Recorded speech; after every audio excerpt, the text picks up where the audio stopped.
ఈరోజు ఈ మాటలు వింటున్న దైవజనమ, మీ ఇంట్లో జరిగిన కొన్ని సంభవాలు బయట తలెత్తుకొని తిరగలేక అవమానంతో ఇంటి లోపటే ఉండి కుమిలి కుమిలి ఒకవేళ ఏడుస్తున్నారేమో. మాకే ఎందుకు ఇలా జరిగింది, మా పిల్లల జీవితాల్లోనే ఎందుకు ఇలా జరిగింది, నా జీవితంలోనే ఎందుకు ఇలా జరిగింది, అయ్యా మీ కొడుకు పలానా ఆ మాట అనేలోపే నీ గుండె పగిలిపోయి నలుగురికి చెప్పుకోలేక అవమాన భారంతో కుమిలి కుమిలి కుమిలి కుమిలి ఈ ఆరాధనకు ఒకవేళ దైవ సన్నిధికి వచ్చాక మీ భర్త త్రాగుబోతట కదా, మీ అబ్బాయి పలానా కార్యం చేశాడట కదా, మీ ఇంట్లో మీ అమ్మ ఇదిగో ఇలా చేసిందట కదా అని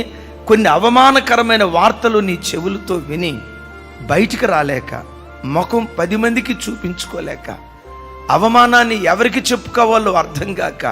కుమిలి కుమిలి ఇంటి లోపటే ముసుకేసుకొని ఏడుస్తూ ఉంటే, తలదించుకొని దైవ సన్నిధికి వచ్చిన చెల్లి, తలదించుకొని దైవ సన్నిధికి వచ్చిన అన్నయ్య, యుద్ధశూరుడకు దేవునిగా దేవుడు నీ ఇంటిలో అడుగుపెట్టి ఎక్కడ తలదించావో అక్కడే నీ తలను నా దేవుడు పైకెత్తునుగాక.